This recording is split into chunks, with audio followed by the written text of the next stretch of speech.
everyone. I'm Annie Rivers, the Executive Director of the Sumter County Museum. Welcome to our live book chat with William Buckheit.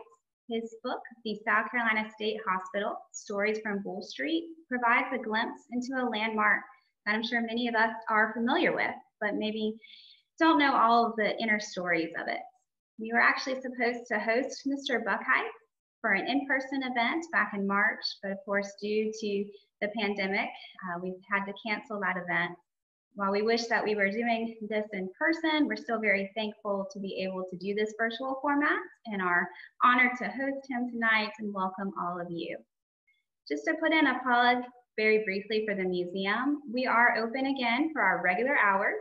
The Williams Bryce House, Carolina Backcountry Homestead, and Heritage Education Center are open Thursdays, Fridays, and Saturdays from 10 to 5. And the Temple Sinai Jewish History Center is open on Thursdays and Fridays, 1 to 4, and Saturdays, 10 to 1.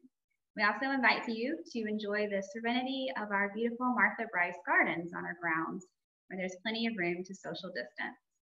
We have a couple of upcoming events that I'd like to share. We have an archaeology workshop coming up on Saturday, November 21st for students aged 8 to 17. It's a small workshop limited to 8 students so that we can ensure social distancing. We do have a few spots open, so if you're interested, please check out our website. It's sumtercountymuseum.org. We're also hosting our annual Carolina Backcountry Christmas on Saturday, December 12th from 2 to 4. Come experience what it looked like and felt like at Christmastide, circa 1800, with costume interpreters. While the program may look a little bit different to fit COVID-19 safety guidelines, we're still going to have a lot of fun, and we will be roasting chestnuts over the open fire, a popular feature each year. We are also working on scheduling some additional book chats for the next few months. I'm very excited how our schedule is lining up, so make sure to follow us on social media and stay up to date with our calendar. Back to tonight's event. Well, unfortunately, you won't be able to get an autographed book in person. Our wonderful local Sumter Books A Million has received signed book plates that you can put inside the book from the author that you can get when you order directly through the Sumter store. So to do this, you can do it online. Go to booksamillion.com and order for books for pickup at the Sumter store, or you can just call the store directly or visit them at the Sumter Mall. So we'll have all that information for you in the chat box and at the end of the program as well. We're also going to have some time for Q&A at the end. So if you're in the Zoom webinar or even watching on Facebook, please feel free to type in questions in the chat box during the program, and we will try to get to as many as possible at the end. And I want to thank our Education and Visitor Services Manager, Amanda Cox, and volunteer Trevor Buckheit for handling the tech aspects of tonight's event. And Amanda is going to help moderate the event and handle the questions at the end. So I'm going to go ahead and introduce the author, and then I will let him take over.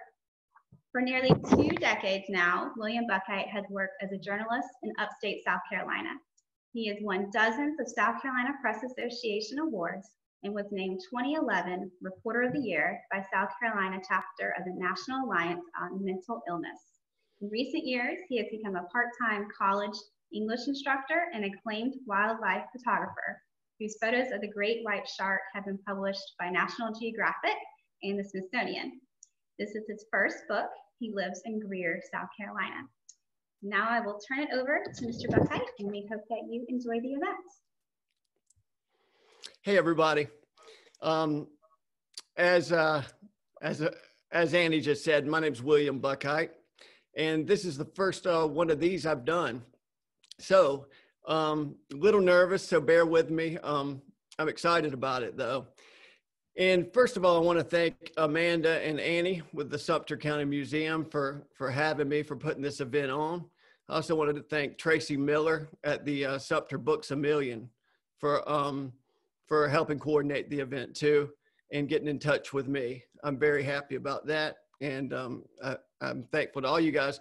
I haven't met Trevor formally, but thank you, Trevor, for helping out with this too. Basically, I'm going to talk just for a while about how this idea came to me, how I got started with this project, and basically talk about the last 10 years, how it came into being, this book. So I'm from Spartanburg originally, and I went to graduate school at University of South Carolina. Now, I started working in Spartanburg for a chain of weekly newspapers in 2001. And, you know, I've been a writer all my life, basically. But it wasn't until 2010 that I got the idea to start writing stories about the state mental hospital. So what happened was, it was the very beginning of 2010, and I was walking through a bookstore, and I came upon this book right here. If you can see that, it's called Asylum: Inside the Closed World of State Mental Hospitals. And it's by a guy named Christopher Payne, who's a photographer from New York. Now, what Christopher Payne did was he went all around the country photographing the grounds of state hospitals. And the interiors as well. He got access to all these state hospitals nationwide. Now, all of them had been abandoned, but he got access to them, and he went in and he photographed them. And basically what his book showed was that these state hospitals were self-sustaining communities, meaning they had their own hospitals, they had their own cafeterias, obviously, they had their own barbershops, beauty salons, they had their own dry cleaners, everything, so that the patient basically never had to go off campus. Everything they needed was there on the campus, unless there was a real emergency, of course, then they had to go off. But anyway, the book fascinated me, and the pictures were really eye-opening and breathtaking.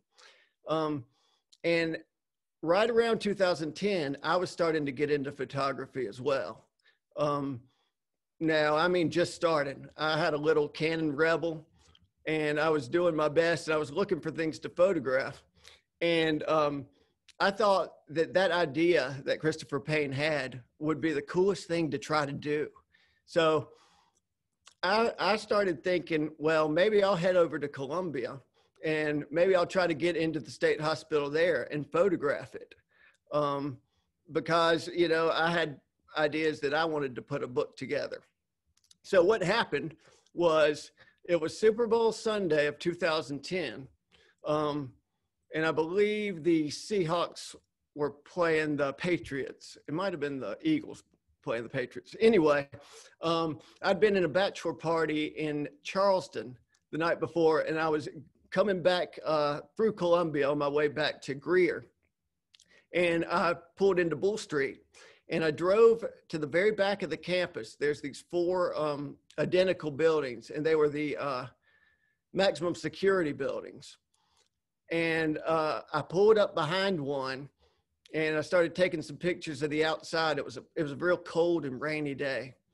And just for the heck of it, I figured I'd check a door and see if it was open. And believe it or not, it was. And so I went inside, and it was very, very dark, as you can imagine. And I took some pictures of inside one of the maximum security buildings, and I was instantly hooked. I thought it was thrilling to me. It was real interesting, and I didn't want to press my luck that first time because my car was right there, and security was pretty heavy around the hospital, as you could imagine. So I was just in there about 15 minutes or so, but I returned many times between 2010 and 2011. And I photographed all outside the campus, the exteriors, and I photographed the inside of a lot of the buildings there. Now, there's tons of buildings that make up the South Carolina State Hospital. The biggest is the Babcock building, and that's kind of what the state hospital is known for. But there's other buildings. The Mills building was the very first one built over there, and that's the one that says Asylum on it. It's still you can, to this day, you can see Asylum above the front facade. And now the South Carolina Department of Environmental Health and Environmental Controls over there, DHEC. But anyway, so I started going in and photographing probably about twice a month. And it was very challenging conditions to photograph because it's so dark inside there. Even in broad daylight outside, it's very dark and pretty grim inside. Most of the windows are closed, the curtains are drawn, so on and so forth. You need a flashlight to get around. But I started putting my pictures together, and, you know, just like anything else, I got better and better the more I photographed. And, you know, I ended up putting together a book of my own. You can see some of it. You can't really see these pictures too well, but some of them ended up in my book. This book, the South Carolina State Hospital book. So anyway, here's what happened. I kept going there and photographing the place, and I started finding things. I found a lot of, believe it or not, I found a lot of patient files, documentation on individual patients, on their medication, their progress, what was going on. And the more files I read over, the more interested I became. And I started finding artifacts too. You know, I found get well cards, I found letters, I found mini cassettes, yearbooks, annuals, those kinds of things. And the more I read over them, the more interested I became in what day-to-day life was over at the state hospital. And, you know, when I would get back home, I would do all the research I could on my computer about the state hospital. And I discovered that really there hasn't been all that much written about it. And that was real surprising to me, because you have this gigantic campus. I think it's nearly 200 acres right in the middle of downtown Columbia. And yet so little was known about the hospital and what went on there. You know, it was very private. For a long time, they had big walls up around it, and they had a security gate. So, you know, if you didn't have clearance, or if you weren't there to see a patient, they wouldn't let you in. So, you know, to a lot of Columbia and really the whole state, the place was shrouded in mystery. And I wanted to uncover some of that mystery for myself. And I thought it'd be interesting for readers of, you know, my newspaper readers, my audience. So what I did was I contacted a woman named Tracy LaPointe over at the Department of Mental Health. And she's still there right now. She's been great, and she's helped me a lot with this book. And I asked her who the best person to interview would be for a story like this. And she immediately said, Woody Harris. And now, Woody Harris, I got to meet back in, like I said, in 2010, I believe. I went to Columbia and I interviewed him. And he worked at the state hospital for many years. And he's kind of known as the unofficial historian of the place. He could tell you everything about the state hospital. And he was a fascinating interview. And he's the first chapter in the book, matter of fact, because he was kind of my introduction to the place. And so in the book, he's kind of everybody else's introduction as well. So Woody even drove me around and told me what all the buildings were for.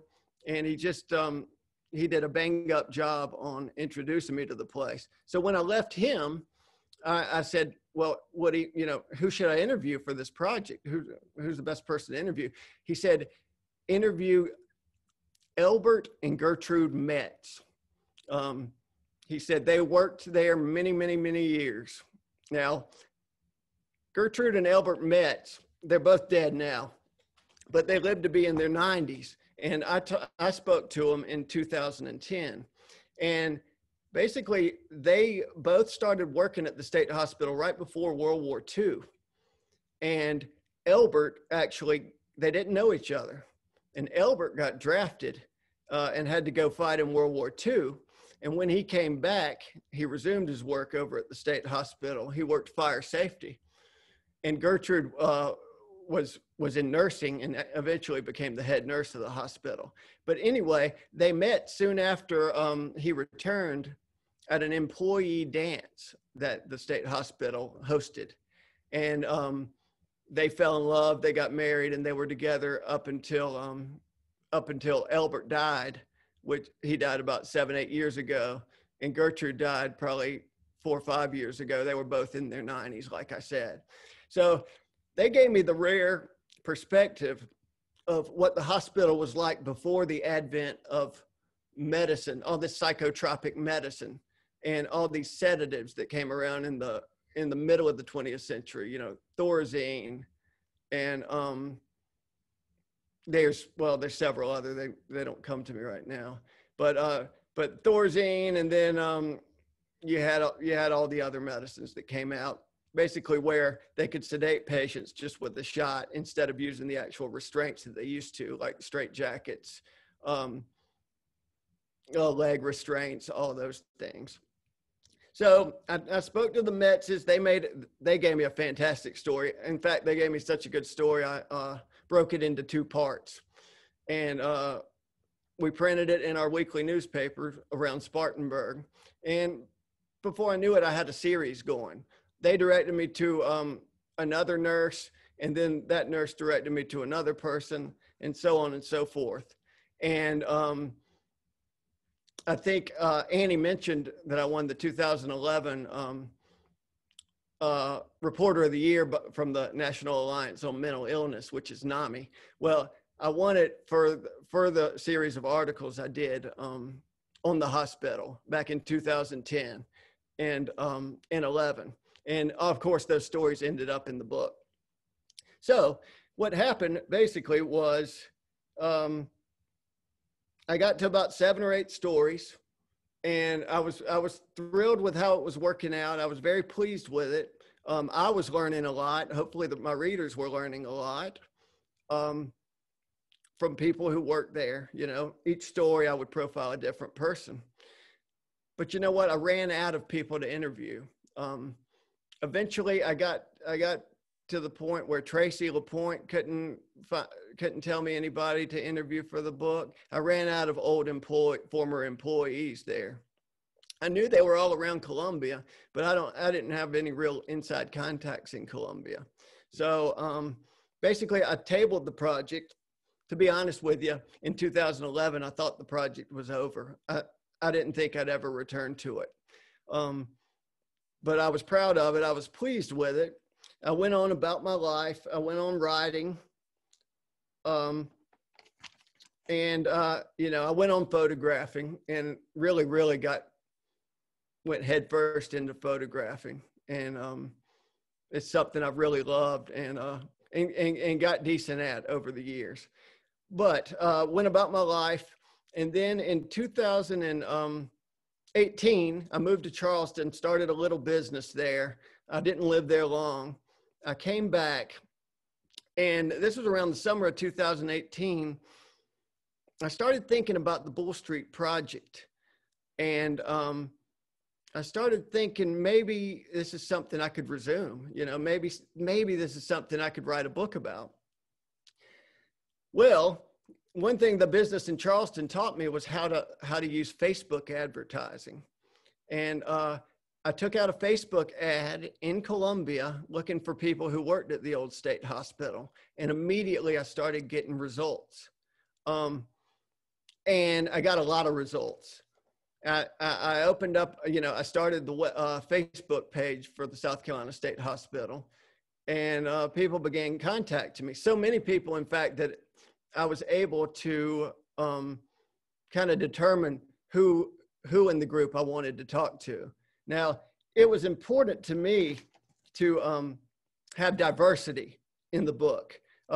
You know, at that point, I'd done mostly stories about nurses, and nurses gave me fantastic stories. Probably my favorite stories in the book are probably about the nurses.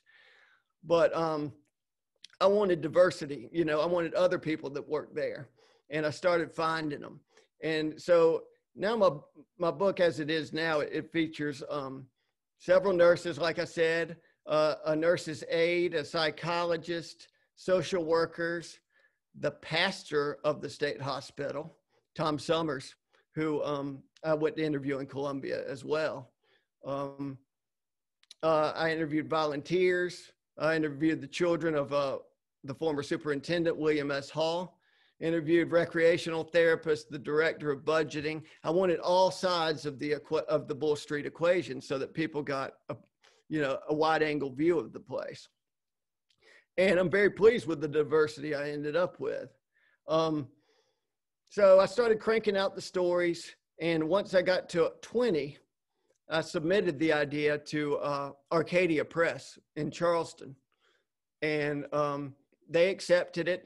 The guy there told me he had been waiting several years for somebody to come along and write a book about Bull Street. And obviously I was thrilled to hear that. And so I kind of polished off the project and sent it to him. And a year or so later, they published my book. Now, I want to talk for a minute about the employees I spoke to. The common theme that brought them all together was how much they cared for the patients and how much they loved the patients and were willing to sacrifice to improve the patients' lives there at the state hospital. Obviously, it wasn't a great place to be. I mean, at that point, at the point a lot of people worked there, it was known for just keeping a lot of people and mentally ill people until they died. You know, some mental patients, their families would just drop them off there and never come back. So, you know, some of them were there most of their lives.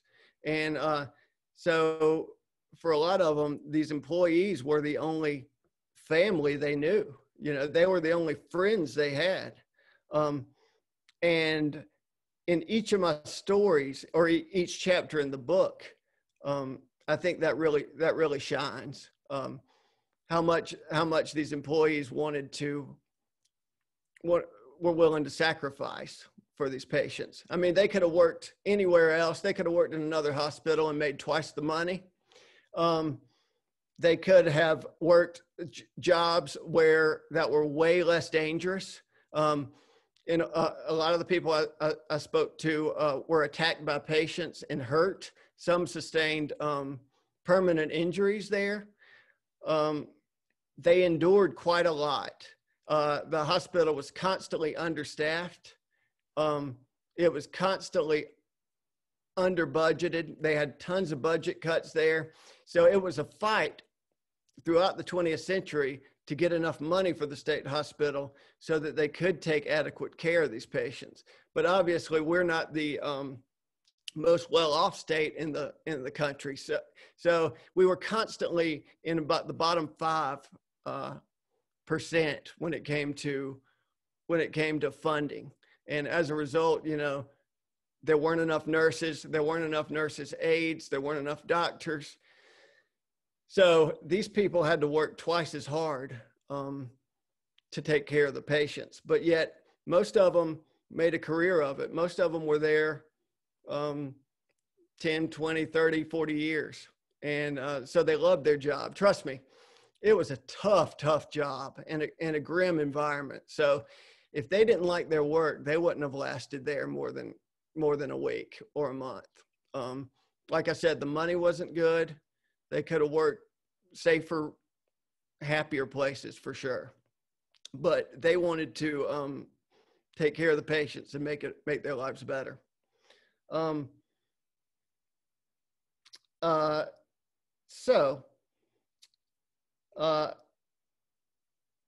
going to read a little section from the book now.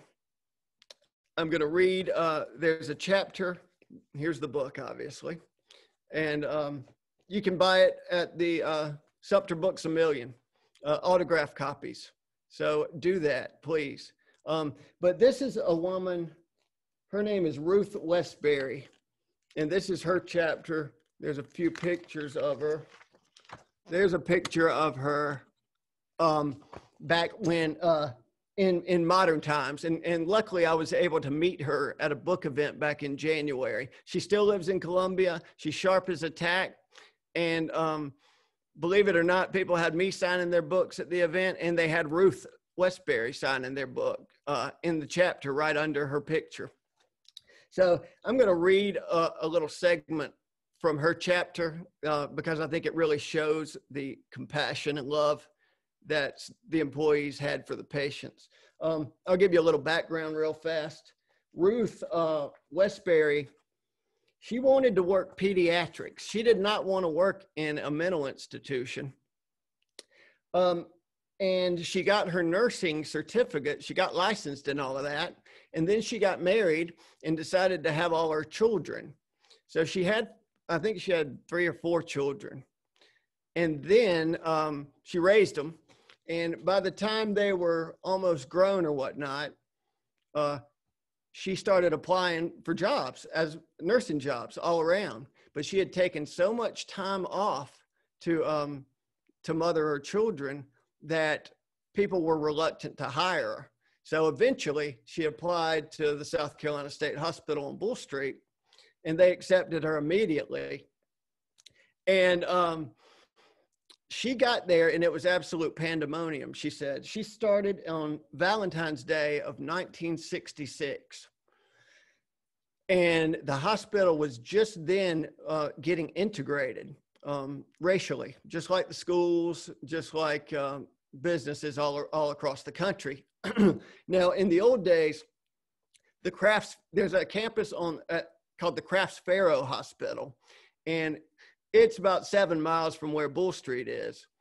And for a long, long time, it was called Palmetto Hospital, and that's where all the African-American mental patients were kept. They weren't allowed on Bull Street. They were over at Palmetto.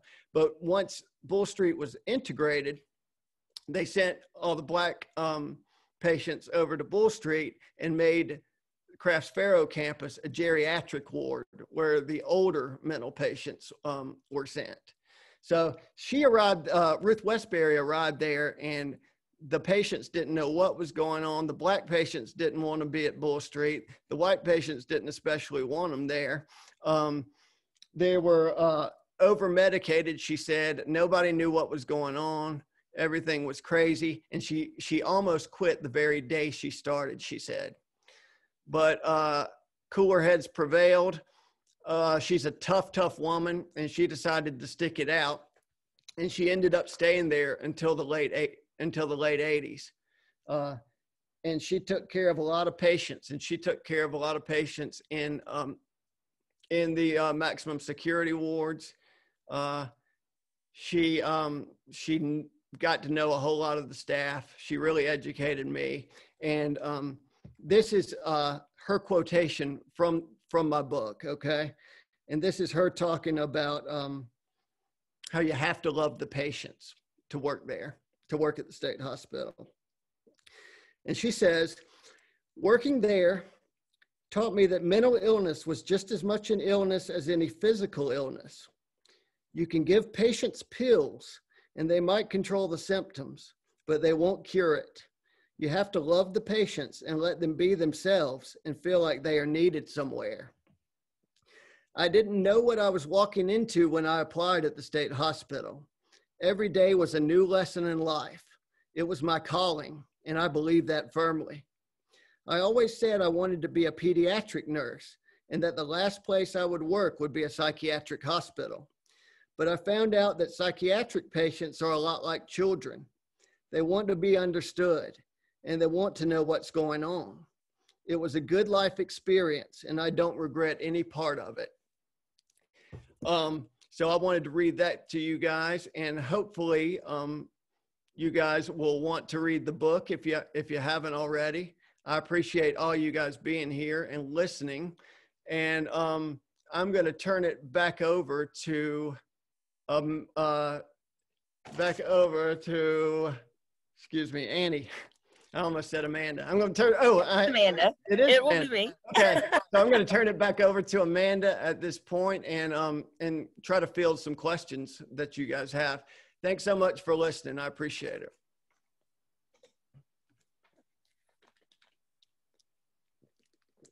All right. So, William, I have read actually a good bit of your book, And I found it really fascinating. And I do have some questions for you myself, but I'm going to go through and look at the chat and see what other questions we have. So let's see. Oh, everyone, hi, I'm Amanda Cox. Let's see. All right, Kate Massey was wondering, what about stories directly from patients? Okay, good. All right. Well, thank you for your question, Kate. I'm glad you brought that up. I meant to mention that early on, or during my talk anyway. There's one patient profiled in the book, and she was the only one willing to give me her name. I'm trying to find it real fast. Struggling. There it is. Sorry. The chapter is called A Patient's Battle Back from the Brink. And her name was Jan Price. And there's a picture of Jan. I don't know if you can see her, but she was the only one willing to give me her name and let me use her name without an alias. So I put her in the book. I would have liked to have had other chapters about patients in the book. It's just, and believe me, I talked to probably at least a dozen patients, maybe more. It's just they were unwilling to let me use their real names. So, and I was hesitant to use aliases because basically if you write aliases for people, you can write whatever you want. There's no way to fact check or background check anything in the book. And as a result, I think the book would have lost some credibility. So that being said, I only had the one patient in that book, but as a follow-up, there's a good chance I'm going to write a book from the patient's standpoint, from their point of view, as well as possibly from the point of view of the family members who went to go visit them at the state hospital. Since I wrote this book, I've been talking to a lot of people on Facebook, as you can imagine, and I've found people more willing to let me use their names. And you know, mental illness is still stigmatized a good bit in our community, and I think a lot of people realize that putting their name out and their stories out will help destigmatize it. So I can't tell the future for sure, but that would be an exciting or interesting follow-up project, I think. Yeah, absolutely.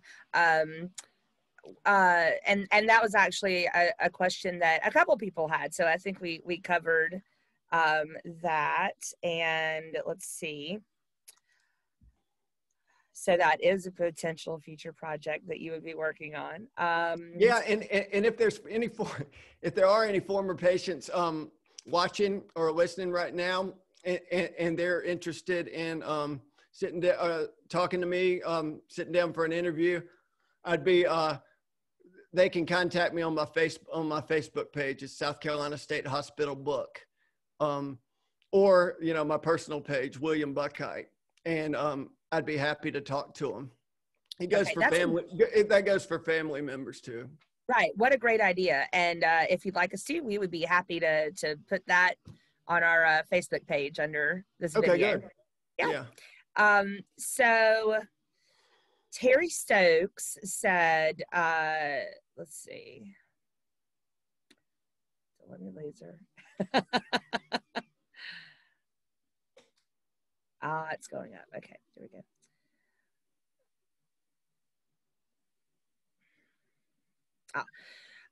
She says, I feel like state hospitals have always been they've always been a mystery to her and many others. So she thinks your book is fascinating. And then, she was also wondering, did any of the patients ever get well enough to leave the hospital? Well, so there is a story about that in the book, and then possibly in the future, whenever you write that. And she also said, thank you for this program. And let's see. Okay. Well, Now let me go down. I can answer that about the, she said, did any of the patients ever get well enough to leave the hospital? Yes. Okay. So I will answer that. Yes. A lot of them left. A lot of them improved. Basically, over the years, the state hospital went from a place where mental patients were warehoused, meaning there wasn't any place else for them to go. So they were kept at the state hospital. Their families didn't know what to do with them. They basically lived their lives there. And that was about half of the 20th century, the first half of the 20th century. But as medicine improved, and as we learned a lot more about mental illness, things changed. So the goal of the hospital was not to just keep them there and make their life, give them some kind of life, make them comfortable and somewhat content and happy. The goal was to get them better to where they could function in society. And, with medication and improved therapy, a lot of them did go home. And, some would stay a month or so, some would stay years and go home. But the goal was to get them better and get them out. Now, obviously, a lot of them just weren't able to recover enough to get out and function in society, but a lot of them were. And as the time went on, as the 20th century got later and later, usually they were kept there fewer and fewer months. So a lot of them got out. And then there was a movement called the De-Institutionalization Movement. Now that's important. That's a huge theme in the book. You'll see it again and again from chapter to chapter. Now the De-Institutionalization Movement, basically around the 70s, around the time One Flew Over the Cuckoo's Nest came out, there were books and movies that kind of vilified state hospitals and their staff. I think probably everybody watching this has seen One Flew Over the Cuckoo's Nest. So people started to get a kind of negative perception of state hospitals. And apparently people came to the belief that we should shut all the state hospitals down, empty them out, and put all the patients in community care facilities. Basically, let's say I was at the state hospital, I'm from Spartanburg, they would put me at the state hospital with a group from Spartanburg. And then when they released me, they'd release me to almost like a halfway house where mentally ill patients were kept and kind of put back into the community. All right. It sounded like a great theory, a thing that would really work. The problem is once they emptied out the state hospitals and they sent these patients off to these community homes, the funds dried up. There weren't enough funds to maintain these programs. And a lot of these patients just couldn't function in these kind of community care homes. There was nobody there to make them take their medicine. There was nobody there to make sure they had enough to eat, groceries, psychiatric care, clothes, all of those things. So sadly, a lot of them ended up homeless and a lot of them ended up back on the street. And you see that that comes up a lot in the book. A lot of people say when wintertime comes, which we're knocking on the door to now, a lot of the old former mental patients end up either in jail or in the emergency room because they're homeless and need a place to warm up. Yeah. Let's see. And Kathy Owens sort of spoke to that a little bit. And it was more sort of an opinion. And she was saying, please do more to dispel the dark myths. It was not great, but it was the norm. Even the Kennedys were affected, and the daughter had shock treatments and a lobotomy. Rose Kennedy, yes. One thing, though, that I read in the book was, and you may have said this, that South Carolina, with regard to psychological treatment at that time, was a little bit behind the 8 ball. and they didn't, I think I read it right. Did they not end up doing that? I feel like I remember reading that they didn't really do lobotomies. And oh yeah, that's an interesting point, and I'm glad you brought that up. I talked to people, the people associated with the Department of Mental Health told me time and time again that no lobotomies were performed at the hospital. But the people I interviewed for the book, especially the old timers, the ones that worked there back in the 60s, they say for sure that there were lobotomies, that some of those patients did have lobotomies. Now, they might not have had it done on the campus, but they'd swear to it that some of those patients did have lobotomies. In fact, it was used. It was sometimes used to kind of subdue a patient that was constantly out of control. And there's a story about that in the book too.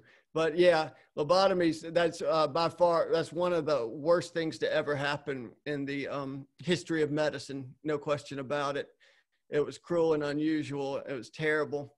But yeah, a lot of the people I spoke to, or not a lot, but some did work with patients who had lobotomies, either while they were working there or before the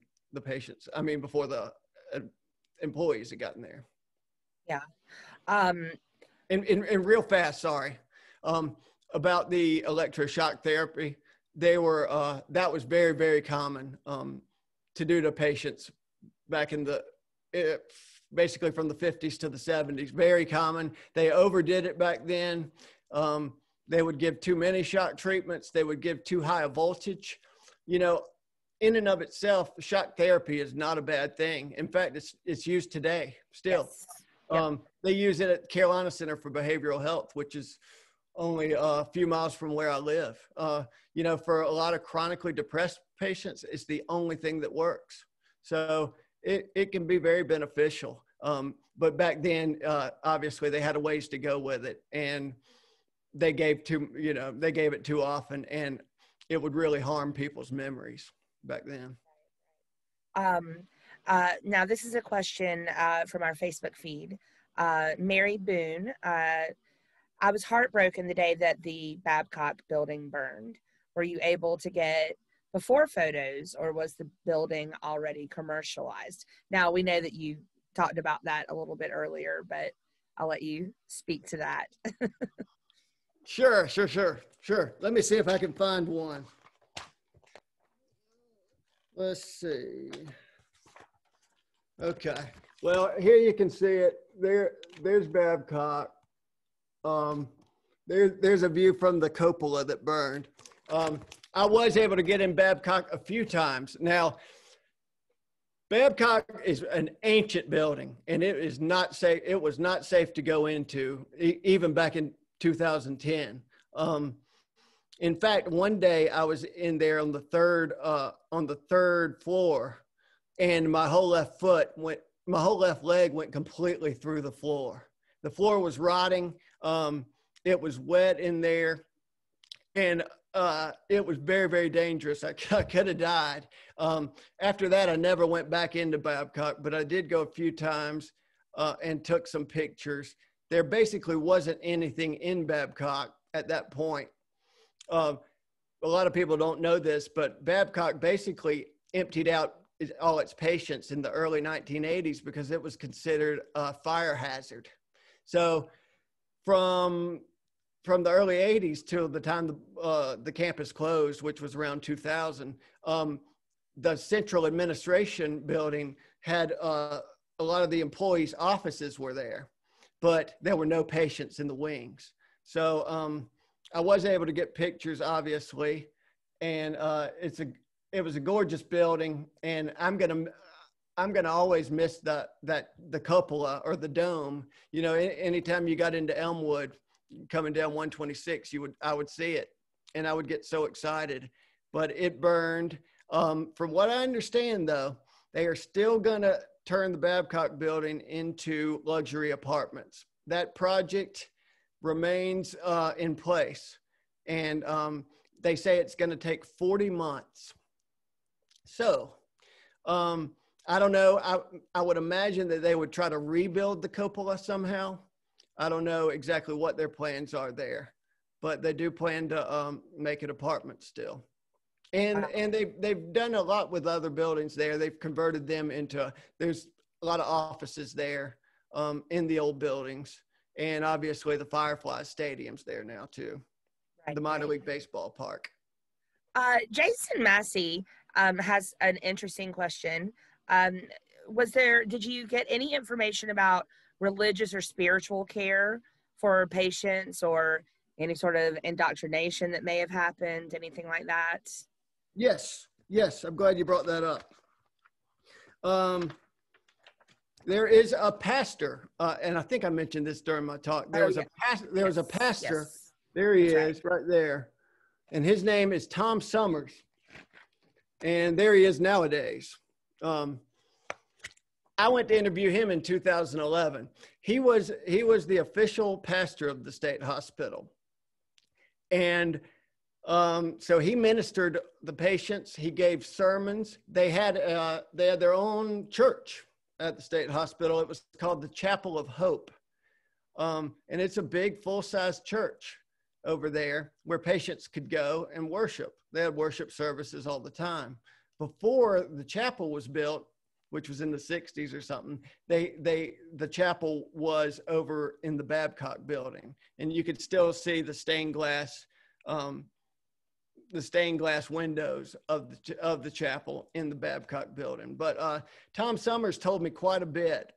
He worked with every kind of patient you could imagine. And I said, well, Tom, surely that challenged your faith, that had to be difficult working with the mentally ill all the time, and just how depressing it must have been. And believe it or not, he said it emboldened his faith. It gave him more faith and more hope. And he actually wrote a book himself, and it was called it's called Hunkering Down, 40 Years working with the mentally ill, doing pastoral work. And I actually quote a good bit of that book in my book. He was very, very helpful. All I can tell you is to read that chapter. I really can only give you an introduction to him. Hopefully that answers your question. And we have a question about the campus. And so, whenever a lot of people are familiar with what that area looks like, and we've seen the smaller houses and cottages that are still standing in that area. So the question is, did the staff live there, or were some of the patients able to live independently? What were those used for, or do you know? Okay. Well, in the old days, those cottages were doctors' houses. So all the doctors at the hospital lived on the campus. Now, eventually, probably as doctors were paid more, they got bigger and better houses off the campus, and those cottages were used in general for patient care. I know they used at least a couple of them for the children, for young patients, and that's about all I could tell you about that. And that's going to lead into a couple of other questions that people have asked. Vanessa Roberts said that she ran into a woman who said she was put in the Bull Street Hospital for truancy when she was 12 years old. Were there a lot of young people who were put into the institution? Yes. And well, I couldn't tell you, I couldn't give you exact figures, but they did. They had kids as young as 3 and 4 there. But as far as adolescents, very common at Bull Street. And for a long time, I believe they were, I think it might have been the Laborde building. They were put in a smaller building. And then in the 1960s, they opened the William S. Hall Institute. And basically that became the adolescent building on the hospital. It was a state-of-the-art facility. They put all the juveniles in there, And obviously they were treated differently than adults. And, you know, it wouldn't have been right to put the kids with the adults anyway. I will say this, a lot of times they would send kids from the DJJ, the Department of Juvenile Justice, kids with mental problems, psychiatric issues, they would send them over to Hall Institute. And from what I heard from the staff that worked at Hall Institute, those the adolescents, the teenagers were really the most dangerous patients. They would because they defied authority so much. And I talked to several who were, like I said, permanently hurt, usually by teenagers who were basically fully grown and just acting out in a rage. Right. Let's see.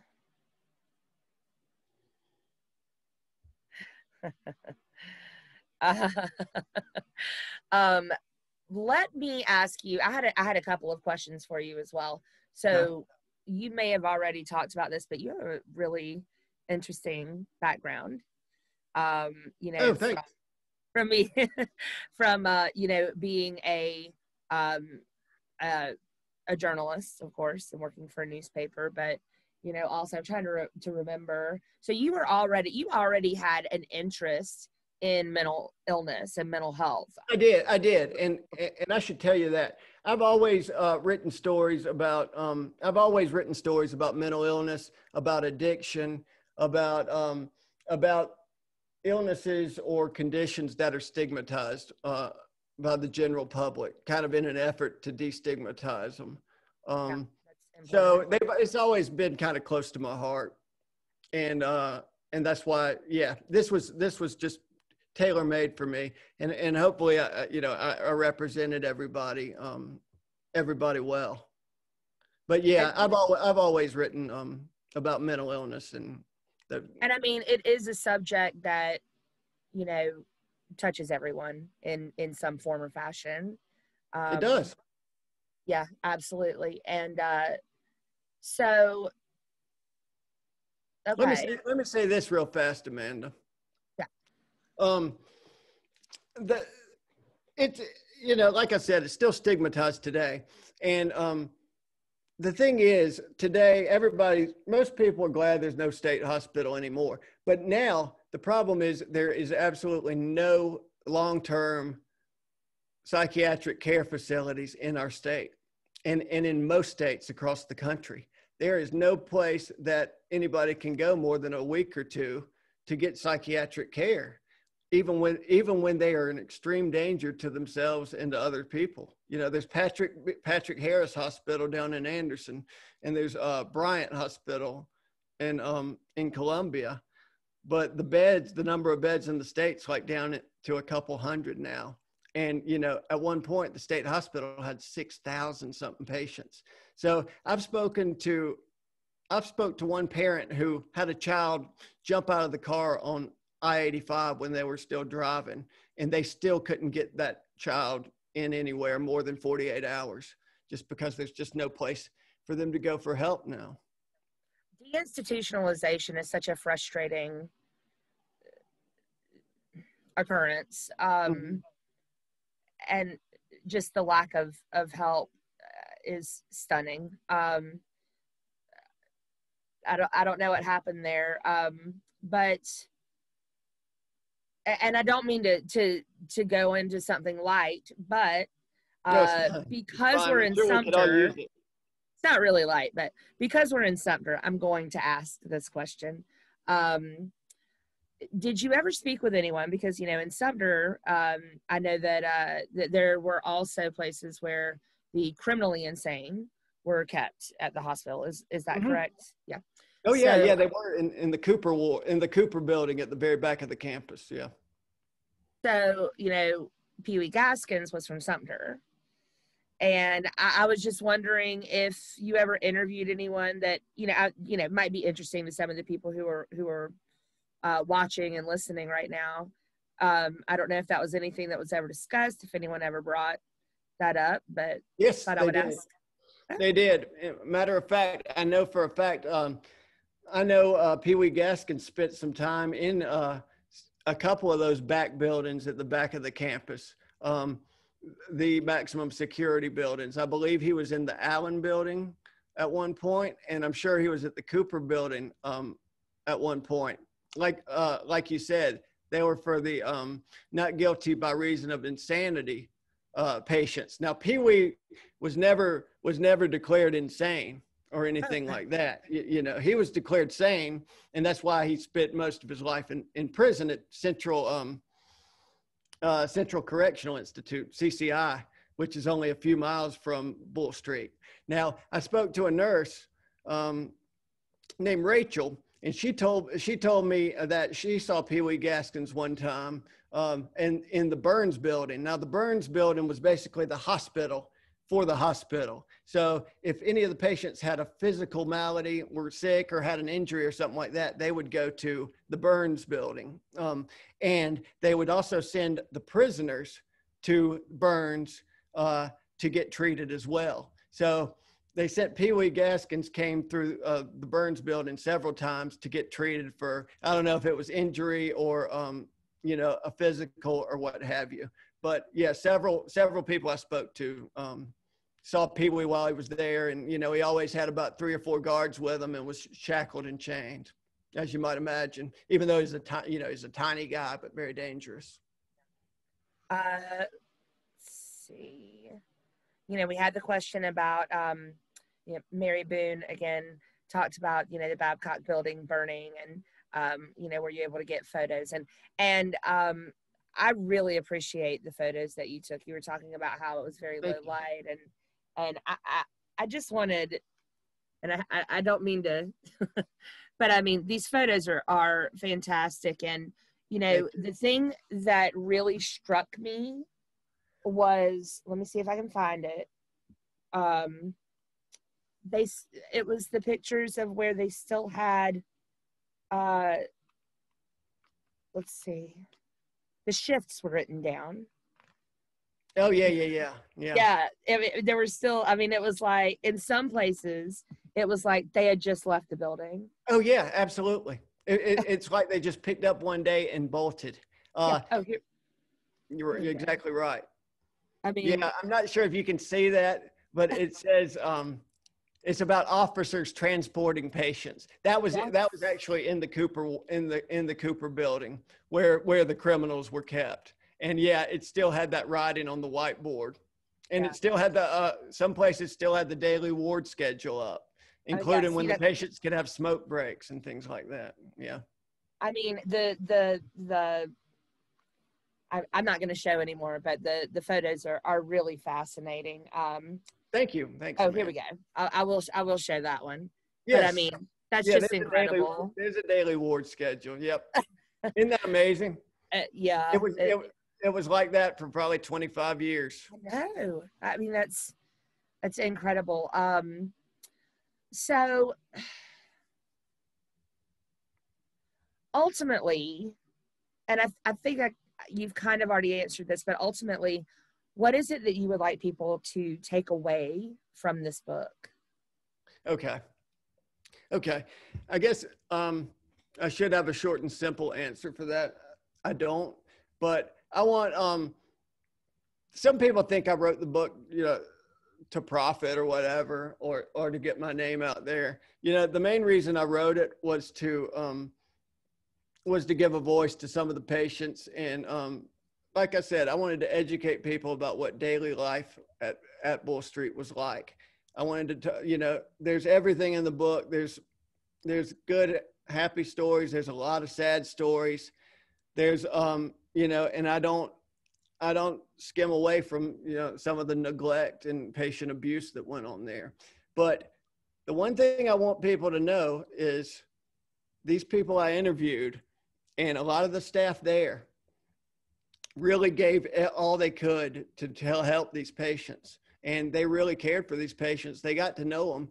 I talked to one woman in the book said she would pray for all of her patients every night. And there were like almost 100 and she knew them all by name. So I just wanted people to know about their sacrifice And, you know, I wanted to alert people about what mental health care was like in the 20th century. And it's so different than it is now. And it's a chapter of our history and really America's history that's not really taught in schools. And there's just not all that much about it. So I just wanted to open people's eyes to that and show them how much care that these people gave the patients.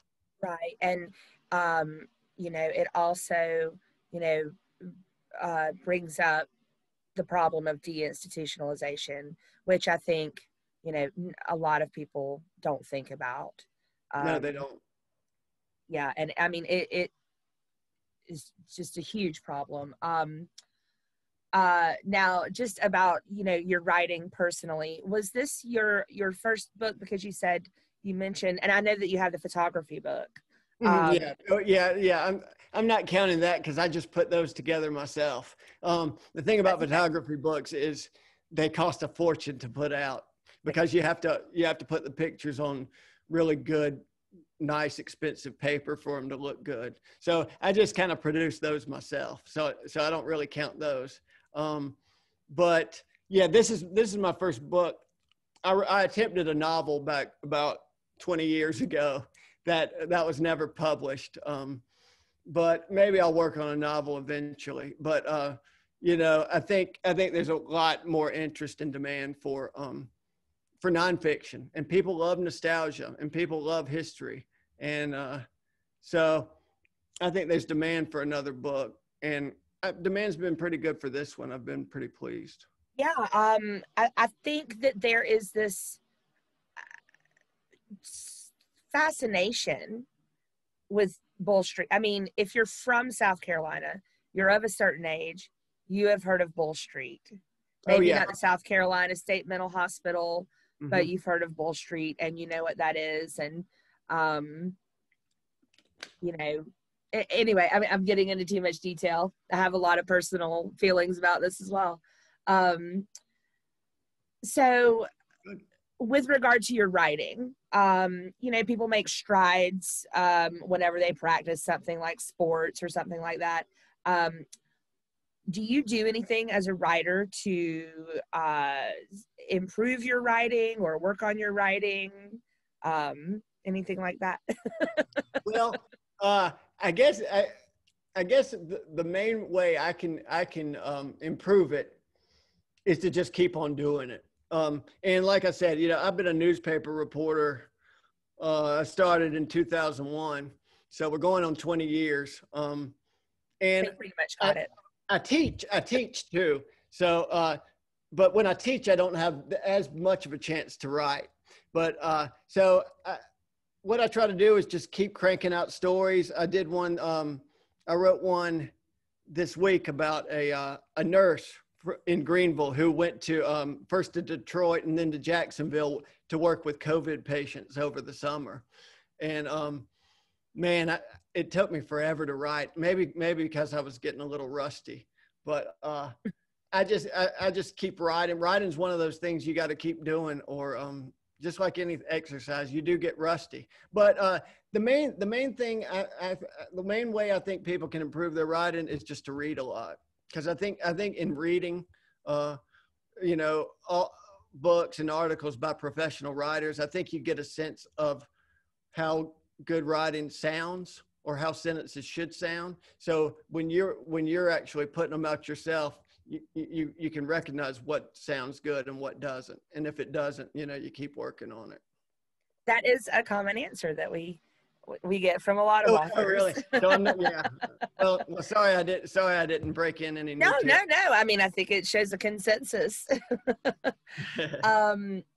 Let's see. Let me look and make sure I haven't left anyone out. Okay. Let's see. Questions. Tracy Miller, our own Tracy Miller, who we love so much, of Books a Million. Hey, Tracy. She was the first person to talk to me about this, so I owe her a debt of gratitude. She's wonderful. We love Tracy. She said, love your book. And we've already answered this question, but any plans for a second book? So Yes. Yes, eventually. I'm a very slow writer though, so who knows when. Unfortunately, I don't have the skills or the brain cells to just sit down and crank it out. You know, I tell my students most of my time in front of the computer, I'm just staring out the window, thinking of how a sentence should sound before I actually write it. So you know, it's a lot of mental work, and especially these articles take a long time because I tape record everything and then have to transcribe the tape myself, and that improves accuracy, but it can be laborious, can be tedious. We're getting close to an hour, but there were 2 questions that I did not get to in chat. Oh, well, this question is for me.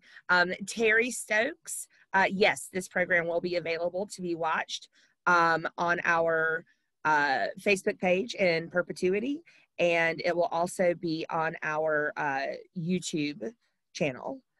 Just search for Sumter County Museum. Good. And I think that this is probably, the answer is yes, but does teaching healthy living skills help improve mental health? Yeah, definitely. And and I think that's for everybody. I mean, God knows, I could absolutely. I could always learn more healthy living skills. You know, I think everybody's mental health kind of depends on how well they handle life and how well they adjust. And you know, life skills are so important. I mean, you know, because I mean, obviously with mental patients, they have to learn how to function. And Woody Harris, you know, I'm coming back full circle now. He's the one covered in the first chapter of the book. You know, that's the main thing he did was teach patients living skills so that they could employ them once they were released, right, in the community. Yeah, and I you know, whenever I read that part of it, I was very impressed with his efforts for education. Real smart guy, Woody. I mean, that just gives people a lot of hope. You know, in that setting. Sure.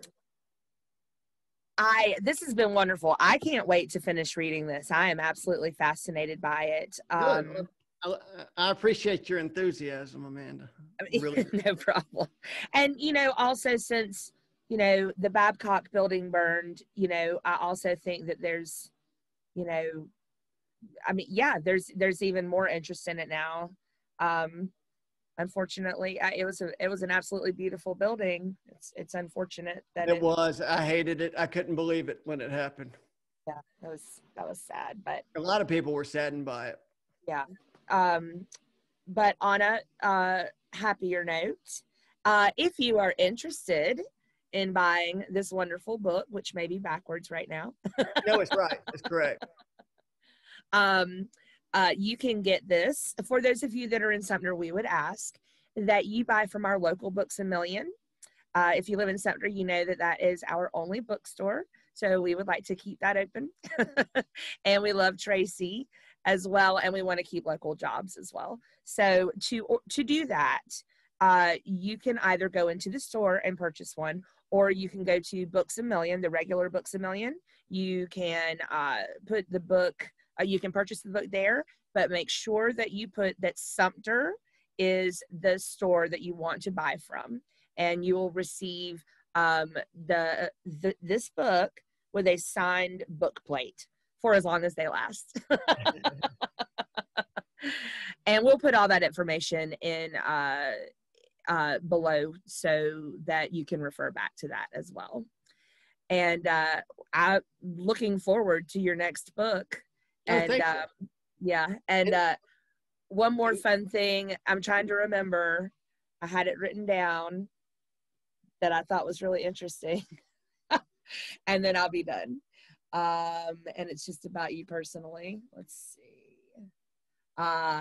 He's also an acclaimed wildlife photographer. Whose photos of the great white shark have been published in National Geographic and the Smithsonian. I love sharks. I'm obsessed with them, and I've gone on a bunch of shark trips especially over the last 12, 13 years. I cage dive with them. I've been to Africa several times. I've been to Guadalupe Island. I was supposed to go last October, but it got canceled because of the virus. But yeah, I'm obsessed with sharks, and I've photographed them a lot over the years. And I started kind of in. I tell people I learned how to photograph in Bull Street at Bull Street, but got way better over the years, and obviously got better equipment. So yeah, I'm proud of some of the photography I've done. Got lucky a lot too, but yeah, you can see a lot of that stuff. The shark pictures you can Google or find them on my Facebook page. All right. Well, William, it has been wonderful talking to you, and we appreciate your time. And I just want to ask everyone, share this and tell everybody that these are available at our local Books A Million. Now, if you are not local, of course, you can still buy it on booksamillion.com. And or you can go over to William's site, I believe, and buy the book as well. So yeah, you can. Yeah, there's links on my Facebook page to buy it. Okay. And Wonderful. the only regret I have tonight is that I couldn't do this publicly and meet you guys in person. Y'all did a terrific job, and I appreciate it. Thank you. For everybody tuned in. All right. Well, thank you so much, and we look so forward to having you in person soon. Our book chats, our book chats and receptions are very nice. I can imagine. And we have a good time. Trust me, I miss doing them. I really do. I hate it. I had all kinds of talks lined up, that had to be canceled because of the virus. But I've enjoyed doing this. It wasn't nearly as nerve-wracking as I feared. Yeah. Well, thank you again, and we will be in touch with you. All right. Thank you. And I'm going to take up a little bit of business after William leaves us, but we hope you have a wonderful night. Thanks, Amanda. You guys take care, and right. I'll be in touch. All right. Thanks again. All right. Thank you so much for hyping the book. All right. Good night. Oh yeah, absolutely. Bye-bye. Bye. All right, everyone. So Amanda Cox from the Sumter County Museum, and we were just talking to William. I hope I do not pronounce his name wrong. Buchheit. His book is The South Carolina State Hospital, Stories from Bull Street. And can't recommend this book enough. It has, along with great photography, it just has a wealth of information. So again, if you want to purchase this book and you live in Sumter, please purchase from the Sumter Books A Million. And also, Tracy is nice enough to, you can call and you can order the book over the phone. You, as I said before, can purchase it on Books A Million. Just make sure you have picked Sumter as your store. And that would be in the Sumter Mall. Yeah, I think Annie told you guys about some of the events that we have coming up. And if you missed any of this, it will be on our Facebook page and it will be on our YouTube channel. All right. Thank you, everyone. And I hope you enjoyed this. And please be on the lookout for more online book chats. All right, and we will see you guys soon.